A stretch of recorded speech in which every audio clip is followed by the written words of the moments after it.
This is Just As Bad by Bad MHA, read by Satori Reed. This is part 1 of 3 out of the series Just As Bad. It can be listened to as a separate fic, however I will be adding the 2 parts later in a separate video/videos.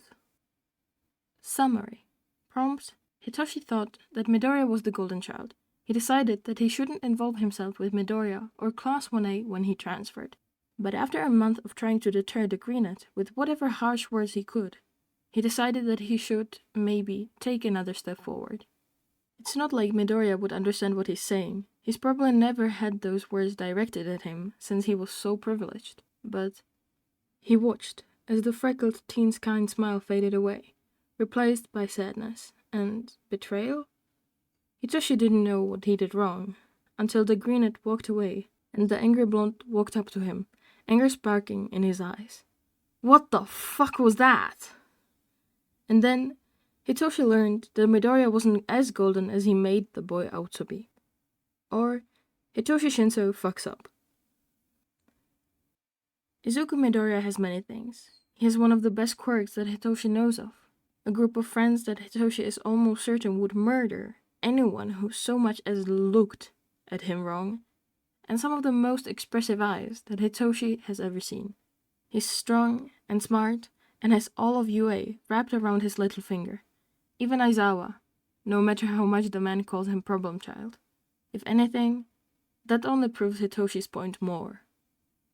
Midoriya is UA's golden boy of their year. Their perfect student who UA will brag about once he's made it as a top pro hero. Even All Might favors the boy over all of his peers, not even bothering to hide it. It's no wonder that Hitoshi can't stand Midoriya. Okay, so perhaps Hitoshi is a little bitter. But who can blame him? Midoriya is everything that Hitoshi will never be. That Hitoshi can never be.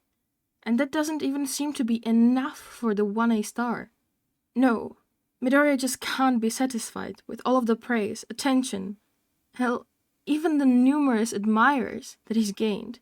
No, Midoriya wants everyone to be his friend, wants to pretend life is happy and good and perfect, and Hitoshi isn't here to make friends. He's been in 1A for a month now, and he's known from the start that he only had one goal to focus on, keeping his place and becoming a hero. He doesn't have time for friends, and he never had them before, so it's not like he's missing anything, and made that abundantly clear. But Midoriya doesn't listen. The boy just keeps trying with that wide smile, those bright eyes, and the same hopeful expression every damn time. Hey, Shinsou, want to join us for lunch? Shinsou, I heard you were struggling with English. Want to study together? Ah, Shinsou, that move was so cool.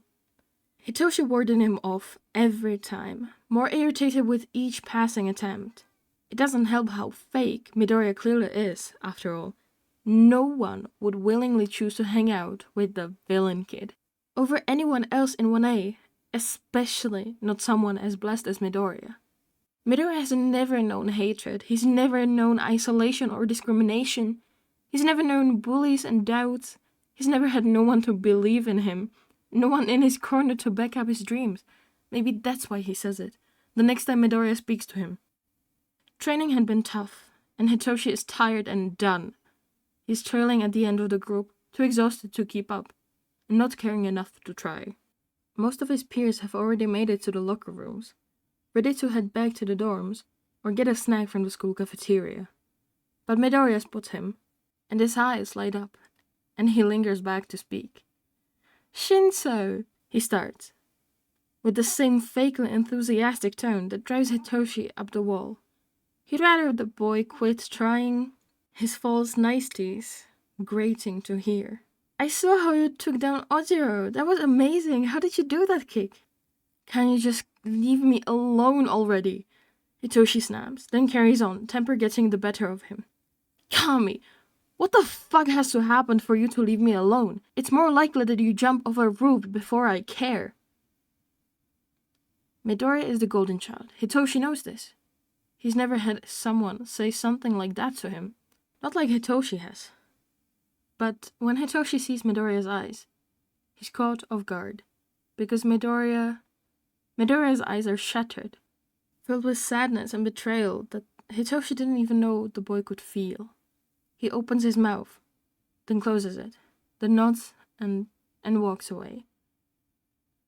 Midoriya walks away. He slips into the locker room, shoulders hunched, head dropping. Hitoshi blinks in surprise.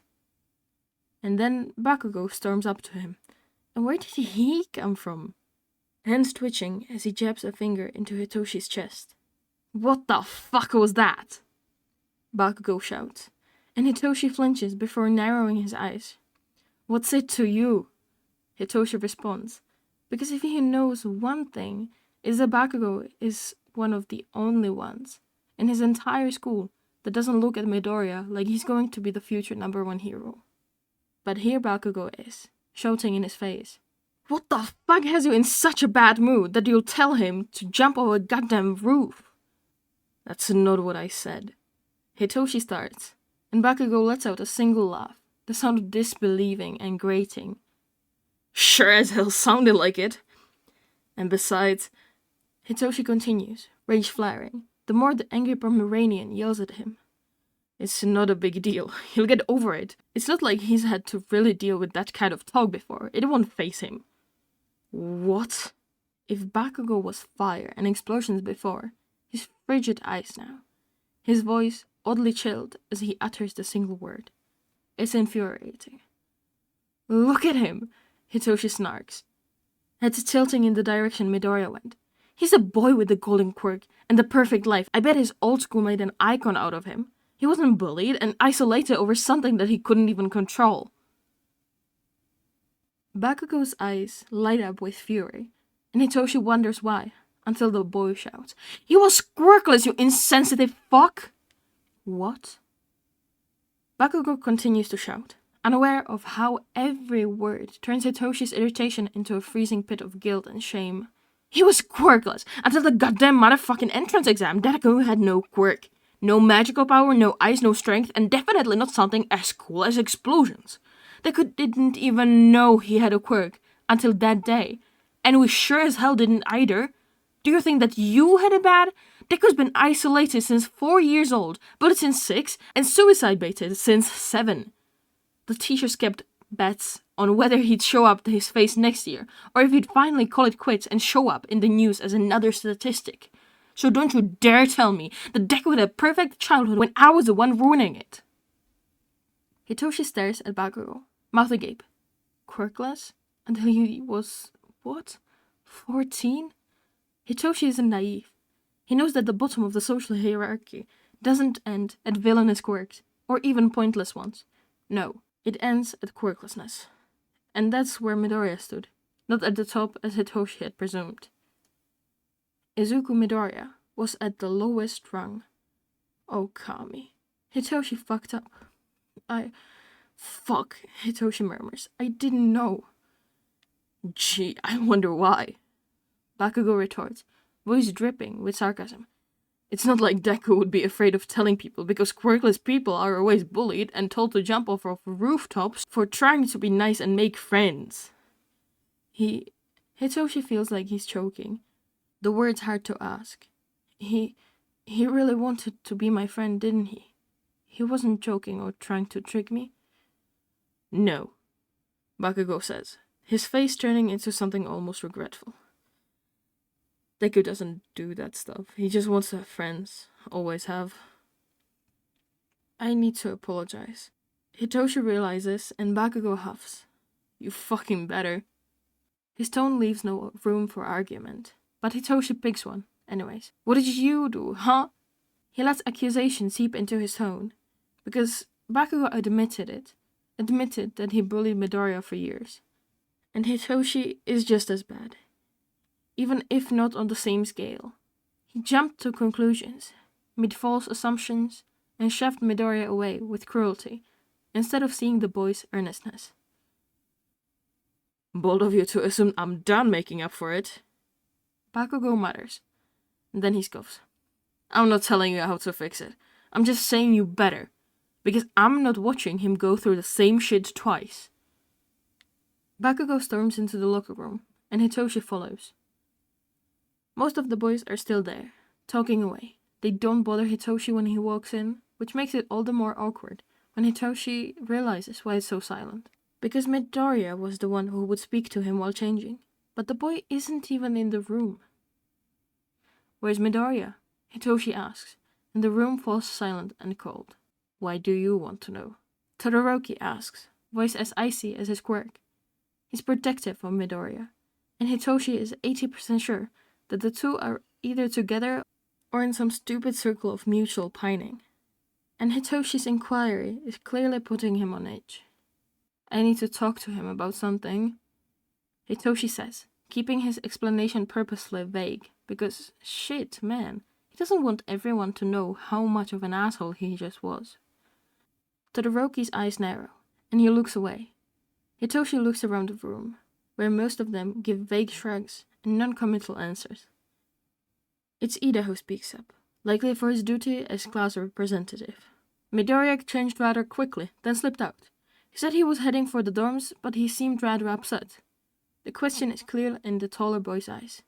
Did Hitoshi have something to do with his friend's mood? Absolutely, and that's the problem. Right, thanks. Hitoshi makes quick work of changing, then speed walks out of the locker rooms, all but running to the 1A dorms. He slips into the elevator, and it takes a moment, but he finds Midoriya's room. The door is closed, so he knocks. There's no answer. He can't even hear a yelp or footsteps, or the sound of a pencil scratching on paper that might as well be Midoriya's background music. Only second to his infamous muttering habit, the message is clear. Midoriya isn't in his room. But Midoriya doesn't lie. He told Ida he was going to the dorms, but he's not in his room. Nor was he in the common room or kitchen, because Hitoshi checked their fridge just in case. So where is he? Oh, Hitoshi thinks he knows, but he doesn't like it. Wordlessly, he races up the steps and onto the roof. Midoriya is there. Of course he is. And Hitoshi's heart leaps to his throat when he sees how the boy clutches the railing, head tilted down like he's looking over the edge. Hitoshi wants to hope that Midoriya is just lost in his thoughts, and that's why he didn't react when Hitoshi practically slammed the door open. But another part is looping Bakugo's words over and over again. Suicide baited since 7. Kami, how many times does Midoriya remember hearing the phrase "jump off a roof" directed at him? Does he remember all of the times? Are there too many? Was this the final straw? Midoriya, Hitoshi calls. And Midoriya startles, but doesn't react as normal. He doesn't whirl around to greet him, doesn't look at him with wide eyes, and the bright smile that Hitoshi had assumed were fake and manipulative, doesn't even respond. He just slumps over, further, as if he's being condemned. I'm sorry, Hitoshi says, taking a step closer, then another, just in case. But what can he even do? His capture weapon is still in his locker. Midoriya would be able to break out of his hold, quirk-wise or physical. What can Hitoshi do, except speak? Nothing. So Hitoshi lets a distance remain between them as he continues. I shouldn't have said that, even if I was annoyed, making a reference like that. It's okay, Midoriya whispers, sounding defeated, resigned. It's my fault. I always forget. Forget? He can't help the question that slips off of his lips, but Midoriya answers anyway. I always like to forget that Yue has been the exception. Midoriya looks at him, lips quirked into a smile, and Hitoshi feels like a fool for thinking that the sunshine beams Midoriya used to ground him were fake. Because this is a fake smile. It's stretched and forced, and Midoriya's eyes are dark and dull. I'm sorry for being a bother, Shinsou, Midoriya says, then he gives a small bow. I'll leave you alone from now on, I promise. You don't have to worry. I won't try to be your friend anymore. Midoriya walks away, for the second time in the very same day, leaving Shinsou staring at his retreating back, unable to speak.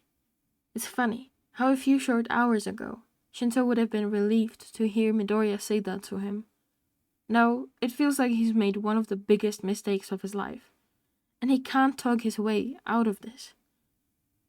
But when has he ever been able to do that anyways? He really is just as bad as a villain, isn't he? This was Just As Bad by Bad MHA, read by Satori Reed. So, once again, this did not really end nice. And if you're like me and dislike sad endings and would like a continuing of this, I will be making it. So just wait for it and see you next time.